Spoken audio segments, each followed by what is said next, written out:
자, 반갑습니다. 최멘투입니다. 예, 최근 들어서 이제 주가 상승률이 굉장히 저조하죠. 오히려 좀 하락을 거듭하고 있는 종목들이 굉장히 많아지고 있는 상황입니다. 이에 따라서 주식 투자자분들은 이제 상심이 클 수밖에 없는 시기인데요. 저 최멘토가 뭐 그다지 지금의 주가 하락은 그다지 걱정할 것이 아니다라는 것을 조금은 좀 분석해드리기 위해서 이렇게 찾아뵀습니다.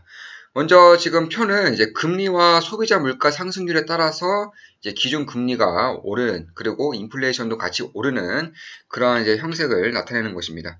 보시면 아시겠지만 지금은 이제 미국에서 기준금리를 인상하고 있습니다. 기준금리를 인상함에 따라서 당연히 소비자 물가 상승률도 증가하는 것이고요. 이에 따라서 당연히 인플레이션도 증가하는 것입니다.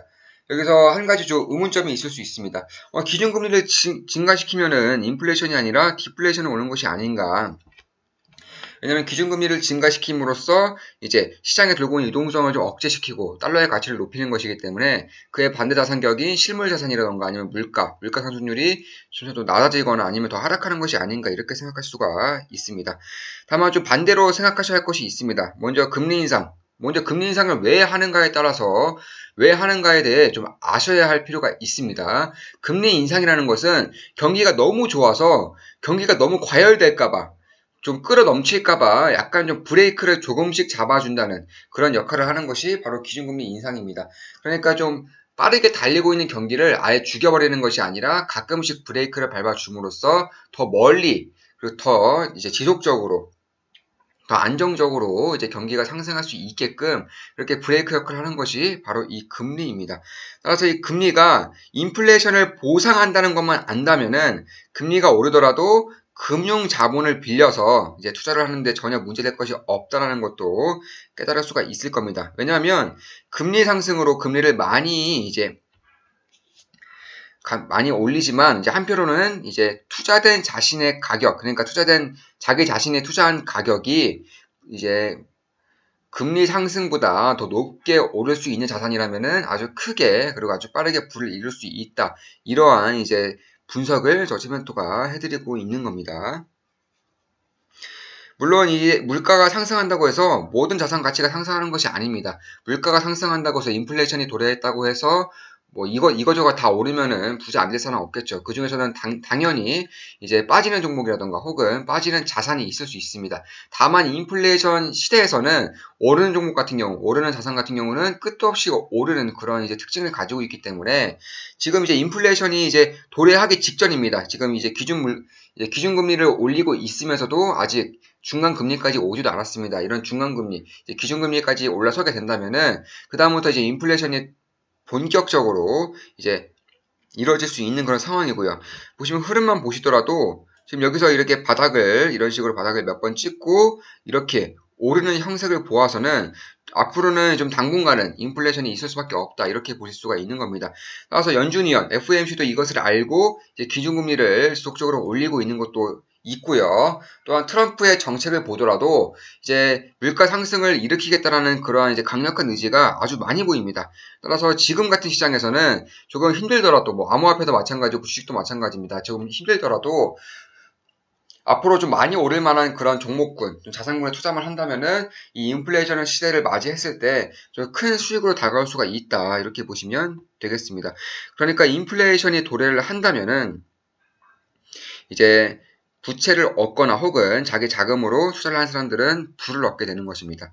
물론 이 과도한 부채가 위기로 변할까봐 좀 두려움을 갖기도 합니다. 물론 당연하죠. 부채라는 것은 결국 내가 추후에 미래에 갚아야 될 돈을 미래에 땡겨 쓰는 것이기 때문에 결국엔 갚아야 한다는 압박감이 있을 수밖에 없습니다. 다만 이제 부채가 위기가 되는 경우에는 이런 인플레이션 시대가 아니라 디플레이션 시대가 올 때가 바로 부채가 위기가 되는 겁니다. 왜냐하면 디플레이션 시대로 인해서 자산들의 가치가 떨어짐으로써 내가 가지고 있는 자산이 떨어지겠죠. 내가 가지고 있는 자산이 떨어지고 다만 갚아야 할 부채는 그대로이기 때문에 부담감이 더 커지는 겁니다. 인플레이션은 그 반대가 되기 때문에 부담감이 더 작아지는 것이고요. 따라서 디플레이션이 올 때 이제 부채를 빌리는 것이 아니라 그러니까 물가가 하락하면은 투자된 자신의 가치가 하락하는 반면에 부채의 실질 가치는 오히려 상승하기 때문에 위기를 겪게 되는 겁니다. 다만 인플레이션은 반대죠. 물가가 상승하면은 투자된 자산의 가치가 상승하기 때문에 부채의 실질 가치가 오히려 하락을 하면서 부담이 적어지고 위기가 작아지는 겁니다. 따라서 이제 이러한 주기로 이제 인플레이션이 올 수 있다라고 보고 있는 거고, 만약 인플레이션이 온다면은 지금까지 50년 주기로 인플레이션이 왔습니다. 그러니까 1970년 이전에는 1920년, 30년대에 이제 엄청난 인플레이션이 왔었죠. 그리고 1970년도에 또 엄청난 인플레이션이 왔고, 이제 2020년을 앞두고 있습니다. 50년 주기로 인플레이션이 온다고 했을 때, 지금 인플레이션이 다시 도래할 수 있는 가장 최적의 기준을 가지고 있습니다. 그럼 그 기준에 대해서도 말씀을 드리겠습니다. 이제 첫 번째로 2008년 금융위기 이후에 그리고 1997년 IMF 이후에 이제 전 세계적으로 이제 굉장히 많은 돈을 찍어댔습니다. 뭐 유동성 확보를 위해서 경제 위기를 탈피하기 위해서 엄청난 수준의 돈을 찍어냈고요. 역사상 가장 많은 돈을 찍어냈죠.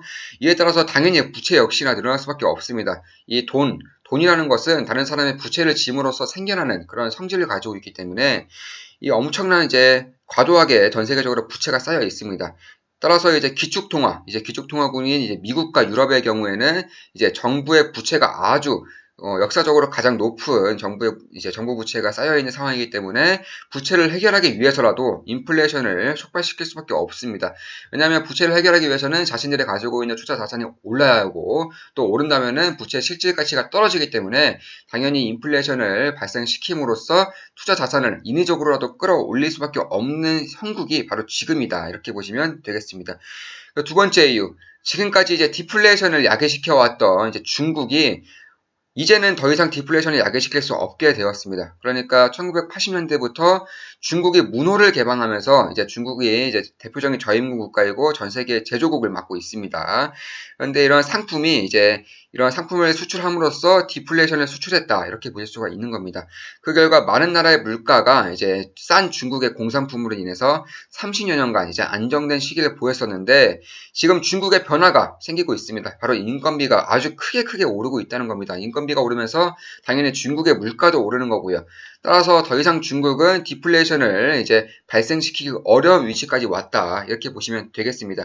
그러니까 첫 번째로는 이제 기축통화국, 그러니까 특히나 미국이라든가 유럽의 과도한 정부 부채로 인해서 투자 자산의 가치를 상승시켜야 하는 것이고요. 두 번째 이유로 중국은 더 이상 디플레이션 수출 국가가 아니다. 이렇게 보시면 되겠습니다. 그리고 세 번째로 이제 전 세계적인 이제 주택 수급을 보시면 되겠습니다. 전 세계적인 주택 수급 악화와 그에 따른 건설 경기에 따라서 인플레이션이 도래할 수 있다. 이렇게 볼 수가 있는 건데요. 2008년 금융위기 이후에 이제 경기가 이제 전 세계적으로 위축이 되었죠. 그에 따라서 이제 주택 공급은 당연히 줄 수밖에 없고요. 그래서 주택 수급이 한계 상황에 진입해 있는 것이 바로 지금 시점입니다. 건설 쪽 주가만 봐도 알 수 있죠. 현대건설, 대림산업, GS건설, 마찬가지. 아니면은 사우디의 건설사라던가 미국의 건설사, 일본의 설계사라도 지금은 주가가 10년 이상 동안 좋지가 않았습니다. 간단하죠. 건설을 그만큼 안 했다는 겁니다. 경기가 위기였고 그 위기를 탈피하기 위해서는 돈을 많이 쓰면 안 되기 때문에 투자를 많이 줄이는 그런 방향성으로 나아가기 때문에 건설 경기가 많이 위축되었던 것은 사실입니다. 다만 이제 수급이 한계 상황까지 왔고 이제 더 이상 공급을 줄인다면은 집이 너무 사라지는, 그러니까 부동산 버블을 일으킬 수 있는 그런 이제 시점에 도래하기 때문에 이것을 막기 위해서라도 한국뿐만 아닙니다. 지금 전 세계적으로 주택 건설을 늘리는 그런 추세입니다. 따라서 세계 동시적인 이제 주택 건설 확대라던가 아니면 인프라 시설 확대 이러한 정책을 통해서 원자재 가격이 상승을 하는 것이고요. 원자재 가격이 상승하면서 상품 가격이 상승하고 상품 가격이 상승한다면은 인플레이션을 초래할 수밖에 없는 상황이 발생을 한다. 이렇게 보시면 되겠습니다. 그리고 네 번째로는 지금 트럼프 미국 대통령을 토대로 이제 미국을 중심으로 반세계화 물결이 지금 일어나고 있습니다. 그러니까 상품과 노동력 그리고 자본이 국경을 넘나들면서 이제 자유시장을 이제 형성했던 과거와는 달리 지금으로서는 이제 영국의 브렉시트도 그렇고요. 아니면 미국이 멕시코에 장벽을 세운다던가 미중 무역 전쟁도 이러한 기준으로 삼을 수가 있는 겁니다. 따라서 노동자의 국경 이동이 좀 막히고 있으면서도 이제 무역 전쟁 그리고 관세 장벽이 높아지면서 반세계화 물결이 일어나고 있는 겁니다. 이에 따라서 당연히 자급자족하는 비율이 많아지는 거고요. 자급자족 비율이 많아질수록 물가는 상승할 수밖에 없습니다. 따라서 인플레이션으로 이제 가는 그런 형국을 보이고 있는 거죠. 그리고 마지막으로는 이거는 좀 대자연적인 문제입니다. 바로 태양열이 지구에 도달하는 그런 복사열이 점차 감소하고 있다는 겁니다. 그러니까 태양열이 감소를 한다면은 이제 지구 생물에 별로 좋지가 않은 거죠. 그러니까 에너지를 주면서 이제 지구 생물을 풍요롭게 하지만 태양의 복사의 감소로 인해서 식물들의 광합성이 감소하고요. 또 육지와 바다 생물의 먹이가 이로 인해서 줄어들게 됩니다. 조금 더 나아가서는 이제 추위가 점점 더 퍼지면서 이제 난방 에너지를 많이 소비하게 되고 난방 에너지를 많이 소비함으로써 에너지 가격 역시나 끌어올리게 되는 겁니다. 그러니까 지금 뭐 식물의 강합성을 저해하면서 이제 육지와 바다의 생물들의 먹이가 줄어들면서 개체수가 줄어드는 거고요. 두 번째로 이제 복사열 감소로 인해 추위가 점차 전 세계적으로 퍼지면서 난방열이, 그러니까 난방 에너지가 이제 많이 쓰이면서 에너지 가격이 증가한다. 이러한 이제 기준을 들 수가 있습니다. 따라서 이로 인해서 이제 인플레이션은 앞으로 어쩌면은 아주 높은 인플레이션을 보일 수도 있다. 따라서 이제 만약 이런 미래를 좀 예상을 하고 있고 좀 어떤 식으로 투자를 해야 하는가를 좀 고민하고 계신 분들이라면은 뭐 가계 부채라던가 정부 부채는 아직까지는 고민할 때는 아닙니다. 진짜 고민해야 될 때는 인플레이션이 끝나고 디플레이션으로 도달할 때 부채가 많다면 그때 고민해야 되는 것이지, 지금처럼 인플레이션에 도달하기 직전, 인플레이션에 도달하기 막 시작한 지금 시점에서는 부채를 그다지 걱정할 필요는 없습니다. 따라서 지금 주식 투자자라던가 아니면 암호화폐 투자자분들은 지금 이러한 시점을 적극적으로 활용하면서 이제 자신이 가지고 있는 현금을 좀 많이 쓸 필요가 있습니다. 이 쓴다는 것은 물건을 사던가 아니면 차를 사라는 게 아니고 이런 투자 자산에 적극적으로 투자할 시기가 바로 지금이다. 이렇게 보시면 되겠습니다. 그러니까 기축통화국이라던가 전 세계적으로 부채가 너무 쌓여있기 때문에 이 부채를 갚기 위해서라도 인플레이션을 인위적으로도 만들어야 되는 거고요. 그리고 두 번째로 디플레이션을 유발시켜오던 중국의 인건비가 늘어나고 이에 따라서 공산품 가격이 늘어나면서 당연히 인플레이션이 도래되는 것이고요. 세 번째로 지금까지 건설 경기가 굉장히 안 좋았습니다.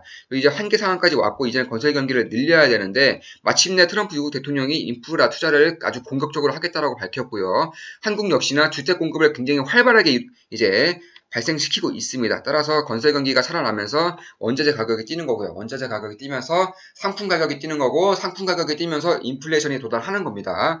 그리고 네 번째로 반세계화 물결이 있습니다. 그러니까 지금까지는 이제 전 세계적으로 글로벌 경기가 이제 자유경제 체제로 나오면서 이제 물건들이 하향 평준화되었습니다. 뭐 싼 국가에서 사와서 비싼 국가에 판다던가 혹은 싼 국가에 사와서 조립을 해서 판다던가 이런 식의 이제 디플레이션이 유발해 왔다면은 이제는 좀 반세계화로 인해서 자급자족 세계로 점차 나아가고 있다. 이에 따라서 당연히 물건들의 가격은 비싸질 수밖에 없는 것이고 이 과정 속에서 인플레이션이 생기는 겁니다. 마지막으로 태양열의 복사열 감소가 조금은 눈에 띄게 증가하고 있습니다. 이에 따라서 당연히 지구는 추워질 수밖에 없는 거고요. 에너지를 많이 사용함으로써 에너지 가격이 뛰는 것이고 이에 따라서 인플레이션이 발생을 하는 것입니다. 또한 이제 개체수가 점차 줄어들면서 그러니까 지금까지 풍족했던 지구 촌과는 달리 이제 상황이 발생하면서 역시나 음식물 가격이라던가 이런 가격들도 오를 수가 있는 여지를 만들어주고 있는 겁니다. 자, 이것으로 이제 인플레이션이 오를 수밖에 없는 이유, 그리고 앞으로 이제 투자를 적극적으로 해야 하는 이유에 대해서 이제 저 최멘투가 분석해드렸습니다. 방송 마치겠습니다. 좋아요 및 구독하기 눌러주시고 이제 앞으로도 좋은 분석 영상으로 찾아뵐 거니까 함께 성공 투자하시면 되겠습니다. 자, 방송 마치겠습니다. 필승!